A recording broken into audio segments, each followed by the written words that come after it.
Cette année 71, c'est donc celle du centenaire de la Commune. Alors, ce n'est pas extraordinaire que quantité d'ouvrages ont paru sur la Commune de Paris. Et même, on peut dire qu'on n'a pas attendu 71, puisque les 2 années précédentes, déjà, ont vu sortir des ouvrages. Et bien, je voudrais essayer de vous dire, à mon avis, ce que je crois bon et mauvais dans la production contemporaine concernant la Commune.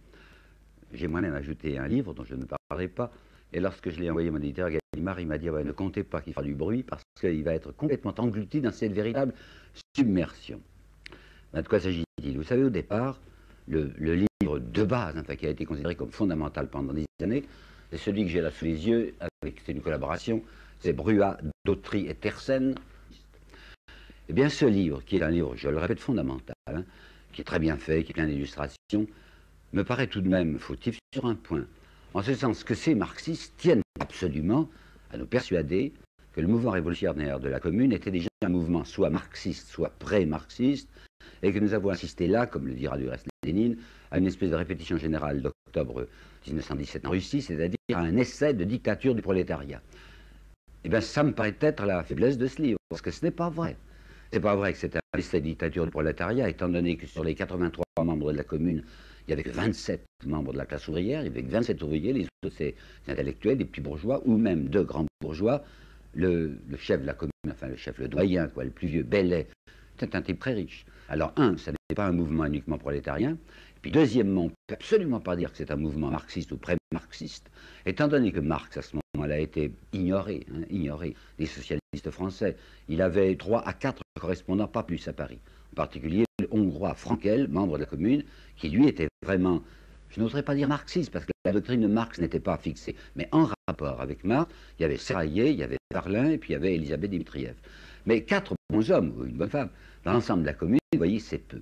Alors, la faiblesse de ce livre, qui n'en reste pas moins un livre de base, c'est que c'est d'une manière excessive, d'une manière exclusive, marxiste, et que ce n'est pas exact. Je crois pouvoir vous dire que ce livre a été, pour ainsi dire, remplacé maintenant par un énorme volume. Ça, c'est le tome 1, mais il y en a 5 qui vont paraître. Il y en a 4 qui ont paru. C'est ce qui s'appelle La grande histoire de la Commune de Georges Soria. J'aurais bien des petites critiques à faire à ce bouquin. J'en ai fait la préface, je ne suis pas particulièrement fier parce que j'ai trouvé un certain nombre d'erreurs.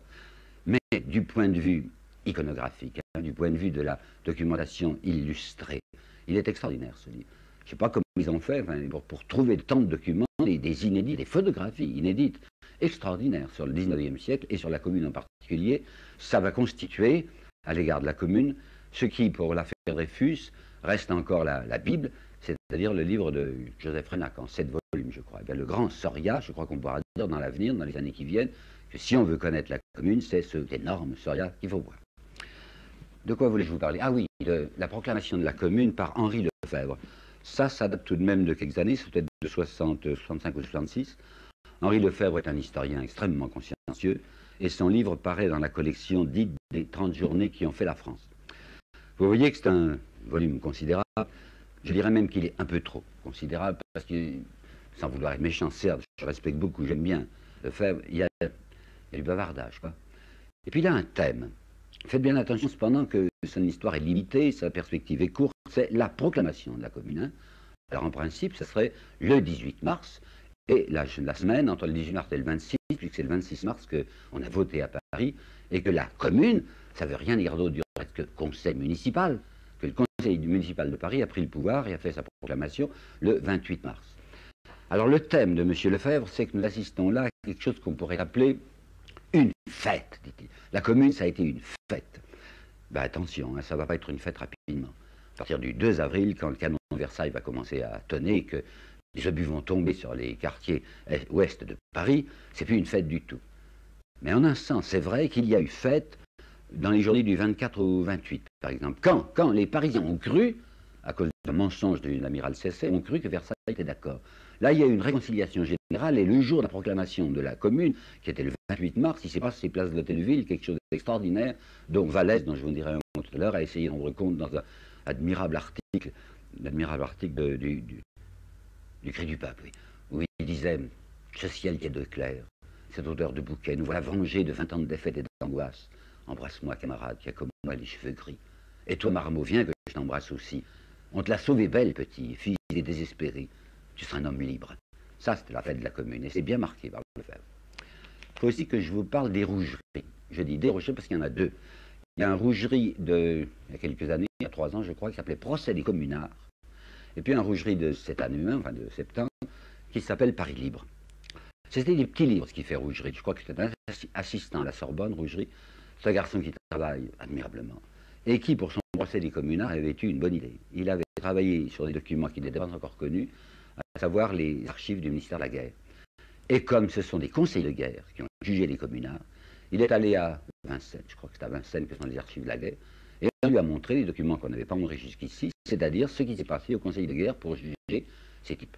Alors il nous apporte des documents quelquefois saisissants. Les uns très beaux, les autres moins beaux. Moins beau, par exemple, Régère, qui, je crois bien, était le seul membre de la commune à être un catholique pratiquant.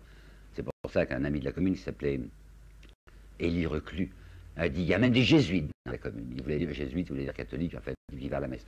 Et bien, Régère, qui avait en effet conduit ses enfants lui-même à leur première communion pendant la commune, c'est assez mal conduit à son procès. Il s'est débité comme il a pu. Il a dit, oh, mais je savais pas ce que je faisais. Enfin, il est moche. Mais c'est aussi à Rougerie que l'on doit des textes comme Ferré, par exemple. Il y a Ferré qui a refusé de se défendre et qui a simplement remis une petite lettre au conseil de guerre, qui est très belle. Et puis, il y a un texte de Courbet qui fait plaisir à voir. Courbet, plein de fautes d'orthographe, vous savez, avec des fautes de français aussi, mais avec une gentillesse, un courage aussi, disant, mais je me dégonfle pas, parce que j'ai fait, j'ai cru devoir le faire. Le deuxième bouquin de Rougerie, qu'il a publié cette année-ci, alors ou l'année dernière, est le meilleur en ce sens que c'est plus large. D'abord, c'est l'ensemble de la commune, c'est pas le procès des communards. Et puis, il avait accentué beaucoup Rougerie sur l'idée qu'après tout, les communards, c'était des sans-culottes de 93. C'était un peu excessif, à mon sens. Et dans son livre de l'année dernière, il a rectifié et a montré qu'à côté de l'esprit jacobin, il y avait déjà un esprit socialiste, si vous voulez, qui se manifestait dans les profondeurs du peuple. J'aimerais maintenant vous signaler, presque en même temps, 2 ouvrages différents. L'un s'appelle Les Communards, par Azéma et Vinocq. C'est un livre qui date de 5 ou 6 ans et qui a été réédité cette année. Et puis un livre qui n'a fait aucun bruit, il a nommé André Decoufflé, que je ne connais pas, qui s'appelle La Commune de Paris 71 et qui est paru aux éditions Cujas. Pourquoi est-ce que j'ai réuni ces 2 bouquins? C'est parce que je crois que ce sont les 2 livres les plus objectifs, comprenez-moi bien, enfin les plus précis sur la commune. Ainsi, tout à l'heure, les Dautré et Tercel, les communistes, annexaient beaucoup trop la commune au communisme actuel, ce qui est faux. Rougerie était incliné à y voir surtout du jacobinisme, tandis que Decoufflé, comme Azéma et Vinocq, voient très exactement ce qui s'est passé, c'est-à-dire que les idées, l'idéologie de la commune, c'est très vague, vous savez. D'une part, il y avait les membres de la commune qui n'avaient pas des idées très claires. On ne peut pas faire une répartition précise entre ceux qui sont des jacobins ou ceux qui sont des internationaux. On ne sait même pas toujours de quelle appartenance ils relevaient. Alors, dans la commune elle-même, c'est-à-dire dans le conseil communal, il y avait déjà des idées floues. Mais alors, les communards eux-mêmes, les pauvres gens, vous savez, ils n'avaient pas d'idée. En réalité, c'était des disciples qui se dressaient parce que, confusément, ils voulaient lutter pour leur vie. Et puis pour essayer de vivre en travaillant. Et bien ça, Decoufflé et Azéma et Vinocq l'indiquent d'une manière que je trouve très importante, très pertinente. Ils sont en contact avec le réel. Enfin, ils collent avec cette réalité profonde de cette commune vague mais passionnée. Un petit mot maintenant, mais assez rapidement, sur les 2 bouquins de Choury. Maurice Choury est mort depuis 2 ans, je crois, et il avait eu le temps de publier un livre qui s'appelait La commune au cœur de Paris. Il en a sorti un autre l'année dernière, je crois. C'est bon ce qu'il fait, c'est plein de vie, hein, c'est plein de feu. Seulement tout de même, je le signale assez rapidement parce que ça a beaucoup moins d'importance que les livres d'Azéma, par exemple, et Vinocq, et celui de Decoufflé auquel j'attache une particulière importance. Mais, je vais vous dire ceci à propos de Choury. C'est lui qui est à la base de la documentation de Chabrol dans son très très excellent bouquin qui s'appelle Le canon fraternité. Il le dit dans sa préface, il dit tout ce que je le sais par Maurice Choury, et c'est un livre qui mérite le plus grand intérêt parce que Choury l'avait tellement bien orienté que jamais il n'a fait la moindre faute historique. Ce n'est pas le cas de tous ceux qui ont voulu raconter la commune en roman.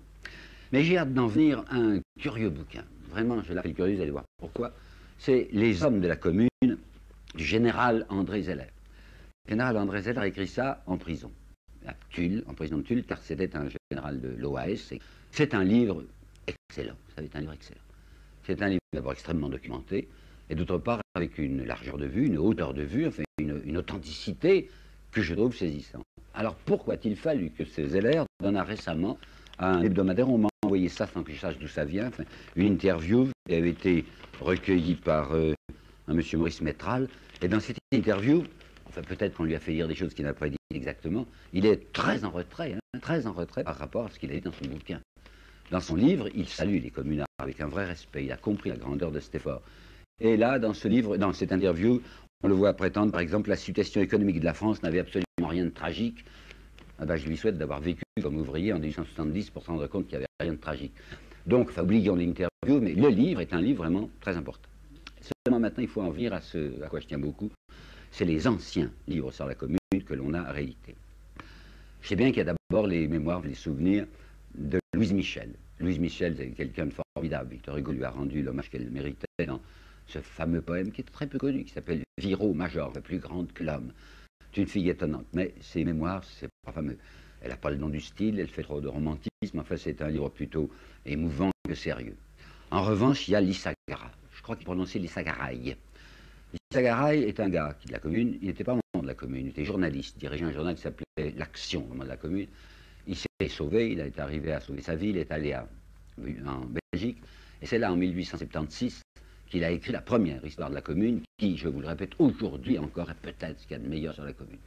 Écrit par un combattant, un homme qui avait vécu du coup, qui était extraordinairement lucide, et ce qui m'a beaucoup frappé chez Lissagaray, c'est que, ayant réfléchi à ce qu'il s'était passé, il dit dans les dernières pages de son livre, il dit ça m'a donné une vue nouvelle de l'histoire antérieure. Ça voulait dire quoi?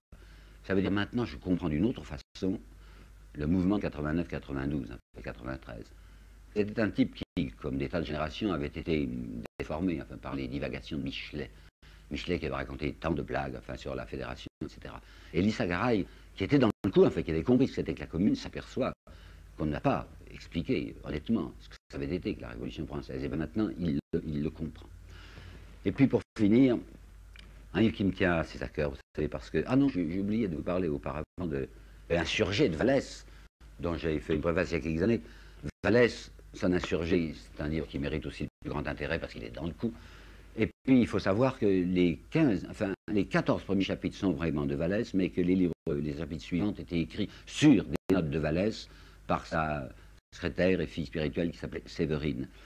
Mais je connais assez Séverine, enfin, j'ai assez étudié ce qu'elle a fait pour être sûr que cette fille n'a rien ajouté et qu'elle a travaillé sur les documents de Vallès eux-mêmes et qu'elle a rendu le plus exactement possible sa pensée. Ben, c'est un livre de premier ordre, c'est un livre aussi frémissant et plein d'intelligence comme était Vallès. Oui, alors pour finir, un livre qui me tient particulièrement à cœur parce qu'il est sorti à Neuchâtel. C'est le livre de Benoît Malon. Benoît Malon, membre de la commune, un des internationalistes, enfin ceux qui représentaient l'esprit social le plus net, s'est réfugié à Genève d'abord, puis il est venu à Neuchâtel. Et c'est là qu'il a publié son livre important et qui s'intitule La troisième défaite du prolétariat français. Pour lui, la première défaite, c'est celle des canuts de Lyon. Je crois qu'il se trompe. Il y a quelque chose d'antérieur. Oui, il y a eu le drame des canuts lyonnais qui ont été mitraillés. Mais auparavant, ce que Lissagaray avait compris, et que lui, Benoît Malon n'avait pas encore tout à fait compris, c'est à savoir que la première défaite du prolétariat, c'est celle à laquelle a présidé, hélas, Robespierre, qui avait voulu essayer, lui, de sauver les écrasés, sauver les humiliés, ceux qui ne s'occupaient jamais, les fameux citoyens passifs. Première défaite, c'est quand on a tué Robespierre en Thermidor. Deuxième défaite, avec Cavaignac, en 1848, les journées de juin, vous savez, où Cavaignac va faire tirer au canon sur les maisons ouvrières, elle va ramener la canaille au chenil par des moyens appropriés. Et la troisième défaite du prolétariat, c'est le 28 mai 1871, enfin 71, lorsque la commune s'écroulera. La commune, c'est une espèce de tentative sourde et à moitié aveugle d'écraser pour avoir enfin leur place sur la scène où se joue leur destin.